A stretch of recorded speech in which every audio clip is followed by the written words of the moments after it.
Across the world, people are getting their first taste of Outriders thanks to a free demo.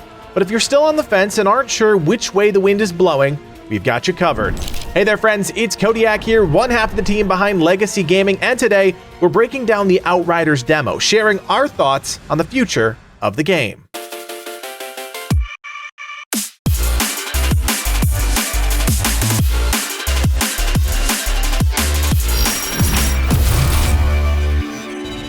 When it comes to developers setting expectations, it's hard to argue that People Can Fly along with Square Enix haven't done a masterful job properly rolling out Outriders. Going into the demo, we knew a bit about the classes, the core gameplay mechanics, how some of the progression systems worked, pretty much everything you need to know about a game before actually playing it. Going into the demo, I was cautiously optimistic, and at the crack of dawn, Livid, our friend Ryan, and myself booted up the game to experience Outriders for the first time. And let me be clear, there is a lot to like here. As always, I want to start with the positive things because I think that sets the overall tone for these types of videos. One of the biggest selling points for us was the moment-to-moment gameplay, and I'm talking specifically about the combat here. This is something you can only really appreciate when you experience it for yourself. The movement feels like a more finely tuned Gears of War and was plenty responsive with a keyboard and mouse. Now you may find it a bit more sluggish with a controller, but I was really enjoying how easy it was to maneuver my character. That was incredibly important to me as I was trying out the Trickster, which is arguably the most movement-dependent class in the game. I never felt like I was being restricted, and my ability to duck and weave was augmented by a decent dodge roll system. It all flowed together nicely, but once you layered in gunplay and the anomaly powers, that's when things started to click. The anomaly powers are the real star here, but they don't overshadow the gunplay. In the demo, we had access to 4 abilities, while another 4 are still awaiting to be unlocked at launch. Each ability felt like they defined our class and really gave a sense of identity on the battlefield. Couple that with the various gun archetypes that we were experimenting with, and it's a fantastic medley of gameplay systems that work hand in hand. I'll stop short of calling it amazing because we can't really get a true sense of things in a few short hours, but things are definitely on the right track. Anomaly abilities feel powerful, but they become even more deadly when you combine multiple classes together. With a full party of 3 and enemies being thrown at us left and right, it was a symphony of chaos and destruction, and it's something I haven't experienced in quite some time. It's easy to feel overwhelmed in looter shooters, but knowing that I had my guns, my abilities, and my teammates around me helped tremendously with the balance. Speaking of balance, I want to quickly talk about world tiers and the dynamic difficulty system in the game. If you need a refresher on how that system works, be sure to check out our ultimate preview video, which really drills down on the various gameplay elements in Outriders. I thought world tiers were going to be this clunky system that I had to babysit and toggle around trying to find that right balance, but the game perfectly does this for you without ever having to worry about it. After a few hours of fighting, we were moving seamlessly up the ranks without ever knowing it, and the combat difficulty was adjusting to match our performance. I've never seen such a sophisticated system seamlessly guiding our experience. With the aggressive pace of the game, it was just one less thing I had to worry about, and I truly appreciated that. If there was one thing I want to point out, it's the attention to detail in balancing. From the number of enemies to the damage you deal to the dynamic world tiers, everything felt right, and that classic damage sponge experience that often plagues this genre weren't really an issue. Of course, you'll run into a few elite enemies that take more bullets than they probably need, but that's the genre, and if you're not expecting that to some degree, it must be new to looter shooters. Now, another high point was the amount of loot we saw during the demo. Imagine that, a looter shooter with loot. Everything did feel a bit vanilla, but remember, we're talking about the very first mission in the game. That's kind of expected. What was surprising was running across our first legendary right out of the gate, an overpowered sniper rifle that really showcases the game's mod system. If you want to learn more about that, definitely check out that video we already posted on the channel. It'll give you a lot more insight into how the gear works in the game. Plus, it's a badass weapon, so it's worth checking out anyways.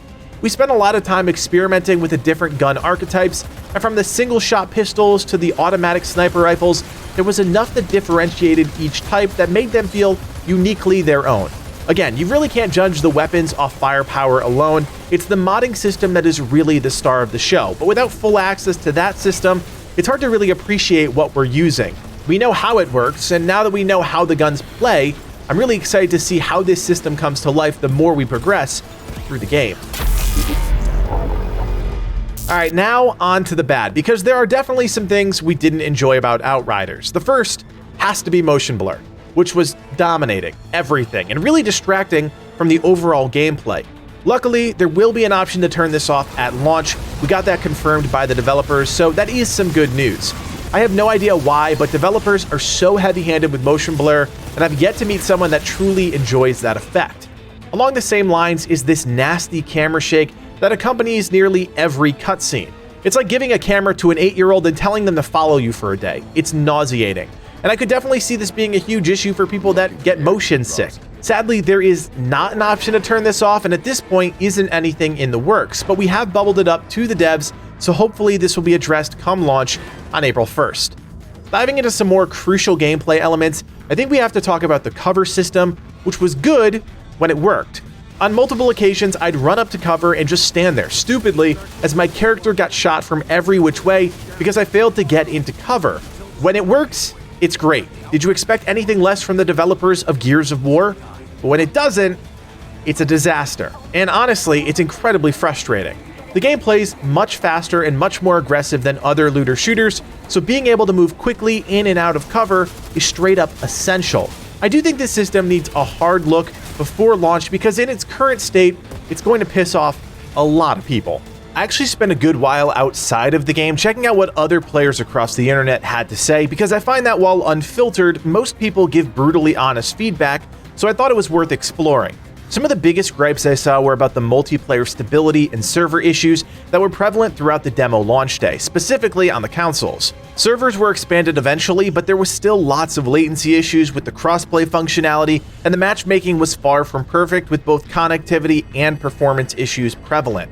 A lot of folks were also just underwhelmed by the game, and while I don't personally agree with that, you have to acknowledge that it's something players are feeling. Outriders doesn't do anything particularly new, and this is something we've known for a while. The developers are pulling from past experiences, as well as a number of other iconic games and genres to create something they believe is unique, but because we've seen a lot of it before, there is this sense that Outriders is struggling to form its own identity.